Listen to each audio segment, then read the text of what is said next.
Nutrição e saúde. Oferecimento Farmácia Sempre Forte. Nosso forte é cuidar de você. Mix. Nutrição e saúde. Com a Nutri Camila Spinelli. Muito bem, vamos falar então, continuar falando sobre a saúde mundial do rim, que é uma data que reforça a importância da prevenção e dos cuidados com a saúde renal. É importante a gente ficar de olho bem aberto, porque a gente precisa, fazer exames constantes. Mas e aí, qual a alimentação que vai ajudar no trabalho do rim, a filtrar todo, fazer o trabalho do rim? Camila Spinelli, bom dia, que bom recebê-la aqui e falar de um assunto importante que a gente negligencia. Bom dia. Bom dia, Gi. Bom dia, Belmiro, Jack, a todos os nossos ouvintes. É verdade, Gi, você tem razão. A gente negligencia muitas vezes e porque a gente não vê, né? É uma doença que muitas vezes a gente começa a perceber só quando os sintomas já estão um pouquinho mais pra frente, né? E acaba que muitas vezes o problema renal, ele vem como consequência, por exemplo, de uma pressão alta ou do diabetes, que são as duas doenças que mais acometem os rins, né? Inclusive na pressão arterial alta, né? Na hipertensão, é comum que ela seja tanto causa quanto consequência, esse problema renal. E aí as pessoas acabam, às vezes, associando isso à doença em si, né? A pressão alta, o diabetes, e esquecem que pode ser o rim. Hoje a gente sabe que a saúde renal, amanhã vai ser falado muito pela Renal Vida, inclusive, né? Ela tem que ser monitorada. Então, o exame de creatinina, como o Belmiro já falou, é o exame padrão, né? E que vai ver ali a função renal. Os nossos rins têm funções importantíssimas no nosso corpo e a principal delas é eliminar as toxinas por meio da urina, né? Do xixi, enfim. Mas tem outras também, como produção de hormônio, né? Então, o rim nos ajuda a manter o cálcio lá dentro do osso. Enfim, então são funções muito importantes para a qualidade de vida das pessoas, né? Não vou nem chamar de paciente, porque é para todos nós. Então, ao longo da vida, um primeiro ponto para a gente olhar é talvez cuidar sim com a pressão alta, cuidar com diabetes, né, com excesso de peso e também com o consumo alimentar. Então, quanto, né, que você está comendo hoje de sódio, né? Ah, não sei. Bom, o que é perigoso, sódio, porque a gente acha que a gente calcula, mas não consegue. Não, Gi, não. E assim, vou te dizer que hoje a nossa população consome muito sal. Muito, muito, muito. Ah, mas eu boto pouco sal na comida. Tudo bem, o sódio, ele não tá só no sal, aquele salzinho que a gente salga. Ah, mas meu sal marinho, não muda, né? A quantidade de sódio dentro do sal é muito pequena a diferença. Ah, mas sal rosa, não muda. A quantidade de sódio é muito similar. Então, o problema maior é não só o sal de cozinha de adição, mas o sódio. E nos produtos industrializados, a gente tem muito sódio.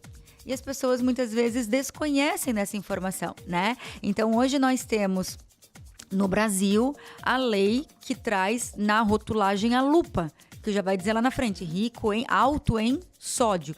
Então, se ele é alto em sódio, é porque ele precisa, né, de um consumo esporádico e moderado para que a gente consiga garantir isso. E outra coisa também é que além de quando eu falo, né, além do consumo de sódio, de sal, a gente precisa se atentar também ao consumo de água. Então, o rim precisa de água para filtrar, exatamente, né, para fazer essa função adequada. Então, muitas vezes a gente não consome a quantidade de água suficiente que o corpo precisa para conseguir, né, para o rim precisa para conseguir trabalhar de forma adequada, né? Então, sim, o rim cansa ao longo da vida, né? Se eu vou comendo muito sal, não tomo muita água, consumo muita proteína, que é um terceiro tópico, né? Então, hoje está super em alta dietas hiperproteicas, porque a gente vai para academia, quer ganhar massa muscular, quer emagrecer. Então, a proteína acaba tendo essa função, né? Só que quando a proteína tem essa função de aumentar a massa muscular, ela também precisa sair do corpo. E aí, quem faz essa metabolização é o fígado, mas essa excreção é o rim, né? Então, é bem comum a gente olhar as pessoas que têm uma dieta mais hiperproteica de tomar bastante água. Inclusive, tá com aquelas garrafonas de água, né? Então, assim, sim, ajuda, mas é também um ponto de ajuda. Mas a gente precisa cuidar, assim, com os excessos de proteína na alimentação. E tá super na moda. E assim, né, Cami, eu acho que a água é meio que uma obrigação. Ó, isso aí é água. Pronto, vai lá, toma 2, 3, enfim. Aí tu pode até dizer quanto que cada pessoa tem que tomar. Mas isso é uma parte, né? Quer dizer, tem todo o restante pra você tratar o seu rim bem, digamos assim, né? Exatamente. E assim, se a gente for olhar, Belmiro, muitas pessoas têm dificuldade em tomar água. Ou porque esquecem, ou porque não levam, ou porque a água tem que ser gelada, ou porque só tem o bebedouro e o bebedouro tem água, tem gosto. Ou eu não o consigo gosto tomar da água não é bom. Isso, né? Ou porque quando bebe demais tem que ir no banheiro mais vezes. Isso aí. Eu sou essa é a pessoa. ideia, né, Cami? Na verdade, Gi, assim, isso vai depois o corpo adaptando, tá? Ele vai adaptando, você vai criando uma rotina. Se tu toma muita água e teu corpo vai muitas vezes fazer xixi, calma, porque ele ainda tá se regulando, né? O detalhe é que o rim, ele também controla o hormônio, lembra que eu falei? E um dos hormônios é o hormônio da sede, sabe? Então, esse também é um ponto importante, né? Então, é importante tomar água e deixar um tempinho pra ir no banheiro, sabe? Já toma um golinho de água, vai pegar uma água, já vai no banheiro pra garantir, sabe? Nem que tu faça um xixi preventivo, né? Mas é importante, porque daqui a pouco teu corpo vai se acostumar e tu não vai mais fazer tanto xixi conforme tu vai tomando tanta água, tá? Então, isso é um ponto bem, bem importante, né? E também, até... pensando, né, a gente fala muito de prevenção. Então, prevenção é bem isso, assim, além de todos os outros fatores, né, com a nutrição, com a alimentação, a gente pensar em água, sal, sódio e proteína. São super importantes. Mas a gente também tem uma alimentação diferenciada quando a gente já tem a doença instalada, né? Então, se já tem a doença instalada, atenção. Porque daí muda muito a alimentação dependendo da tua função renal. Então, daí precisa ter um nefrologista e um nutricionista para poder dizer, esse rim, ele tá com uma insuficiência renal, né? Aguda ou é crônica? Esse rim precisa ir, é um tratamento conservador, que a gente precisa cuidar da alimentação e ter vários limites na alimentação, inclusive de água, né? Às vezes, quando o rim para de funcionar, aí a urina é um marcador. Se eu faço menos de tantos ml de urina por dia, e tem que medir, tá? Não pode tomar água, ou tem que tomar no máximo 500 ml de água por dia. Isso quando o rim não funciona, né? Então, isso é uma coisa bem importante. Ou quando você tá na hemodiálise ou na diálise, né? Que daí já são os tratamentos, também precisa ter esse olhar muito importante. E pra quem tem um rim só, aí eu vou dizer, toma bastante água pra garantir esse rinzinho que tá ali ainda pra ele funcionar bem, pra você não perder ele também se você já perdeu um, dependendo do motivo aí, né? Tem pergunta da audiência aqui, ó. O Alexandre tá mandando. Bom dia, o meu namorado exagera um pouco no sal, mas ele toma muita água. Nesse caso, tá liberado? Boa pergunta. Ele tá tentando equilibrar e agora eu quero saber. Tem que dar uma equilibrada, né? Na verdade, o sal, ele tem vários aspectos importantes pra gente olhar no nosso corpo, viu, Alexandre? Então, assim, é melhor, vamos dizer assim, teu namorado até tá se aí cuidando, né? Ele tá tendo um equilíbrio, por assim se dizer. Come bastante sal, né? Mas toma bastante água. Porém, esse sódio, tomar bastante água ajuda a equilibrar a excreção, né? Só que ao mesmo tempo, quando o sódio já tá na corrente sanguínea, ela faz os efeitos dela lá no organismo. Então, de qualquer forma, Alexandre fala, né, para tentar dar uma maneiradinha nesse sal. E principalmente no sal oculto dos alimentos, tá, gente? Então, isso é uma coisa bem importante. Mais pergunta aqui da Raquel Almeida no nosso Instagram. Problema na tireoide, hipotireoidismo, afeta o rim?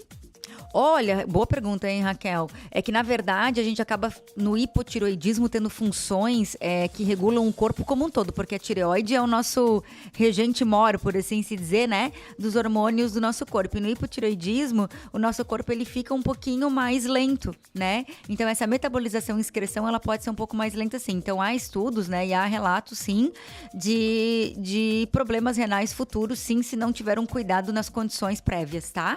Muito bem, Renato Dias também fazendo pergunta aqui com a gente, bom dia. Nutri, quando eu escuto uma história de pessoa que sofreu com pedra no rim, eu bebo umas 3 garrafas de 3 litros. Hoje, bem policiado, bebendo 3 litros por dia minimamente. Uma dúvida, qual o problema se eu beber água em excesso? Também Então, afeta o rim? Também não é legal. Não, a gente tem até assim, mas aí a gente fala de outras situações, quando a gente tá até com uma patologia instalada, que é, né, a condição de excesso de água no rim lavado, enfim, a gente fala de algumas outras situações. Mas assim, Renato, o ideal é tu fazer o seguinte, pega teu peso, tá? E calcula com 35, faz ali 35 vezes o teu peso. Essa é a quantidade de água que você precisa tomar por dia, tá? Nos dias mais quentes, como o Blumenau passou na última semana, agora tá amenizando, né? Mas aí eu já vou dizer, vai pra 40 a 45 nesse número. O que é isso? ml por quilo de peso, tá? Ó, Belmiro fez aqui, depois vocês fazem a conta ao inverso. Belmiro é 35, Belmiro me logrou. Belmiro fez aqui, mostrou o celular pra mim e botou 30, é 35, ó. 3 litrinhos de água por dia, Ó, viu? pro Belmiro deu 3 emagrece. litros de água, 3 litros e 80 ml. Então dá pra dizer ali, ó, 3 litros a 3,100 de água por dia. É uma regra, até o Ministério da Saúde fala, beba de 2 a 2,5 litros de água por dia, tá? Porque se bebesse isso, a gente já tava bem feliz, né? Então, esse seria tipo o mínimo pra você beber. Agora, se você for pro teu quilo de peso, pra tua individualidade, aí sim, o importante é fazer essa regrinha. Conta ali, 35 a 40, né? Bota na calculadora vezes o teu peso. Essa é a quantidade de água por dia que seria importante você beber. Camila. Mas pode fazer mal beber demais? Pode fazer mal beber demais, pode. Então tá, porque essa também, igual aqui ao Renato Dias, é a pergunta do Jaderson Batista, então já respondido. Obrigada, Jaderson. Camila, só pra finalizar, exame do rim, pra você saber se tem alguma coisa, o primeiro é aquele que você faz o check-up. Lá já vai aparecer se você tá com alguma coisa e daí você vai pra um exame mais aprofundado depois, né? Isso, então assim, isso mesmo, Belmiro. É importante que o médico geral já consiga fazer os exames, e isso é bem comum, né? Quando você faz um check-up, quando você vai em qualquer médico que não seja especialista, ele vai te pedir ureia e creatinina. Então vai pedir as enzimas hepáticas, TJ, TGP, e vai pedir ureia e creatinina. Pode olhar, além da hemoglobina, pra ver, né, toda a função aí, o hemograma completo, pra ver imunidade, pra ver células vermelhas, anemia, tudo mais. Então já vem, né, muitas vezes no pacote isso, já vê tireoide, então já meio que um geral. E aí ele se dá uma alteração na ureia e na creatinina, aí sim precisa procurar o nefrologista, porque daí ele precisa ver a taxa de filtração glomerular, que muitas vezes já vem também, tá? Nesses check-ups gerais. E aí o médico neurologista... Nefrologista, perdão. O nefrologista, então, vai estar aprofundando os exames para entender um pouco mais, pedindo de sangue, pedindo de imagem e avaliando urina, tudo mais, né? Para ver o que realmente essa pessoa tem. Porque pode ser algo agudo, como eu falei anteriormente, como, por exemplo, só uma infecção no rim, uma nefrite, por exemplo, ela pode sim elevar esses valores, né? Então, ou às vezes o consumo exacerbado de proteína e pouca água pode levantar esses valores. Então, o médico precisa avaliar se isso é uma condição só momentânea ou se é uma condição que já vem acontecendo ao longo do tempo e ela é crônica. Se você é hipertenso, se você tem diabetes, se você conhece alguém que é hipertenso ou tenha diabetes, pede para fazer os exames de rim regulares, porque ao longo da vida tem que dar uma atençãozinha pro rim, porque ele pode sim, tá, sofrer muito antes do que muitas vezes a gente espera. Cami, obrigado, um abraço. Beijo, queridos, até quarta que vem. Jornal da Mix. Oferecimento. FURB 60 anos. Universidade nota máxima. E Cooper Super. Compre também em minhacooper.com.br. Mix.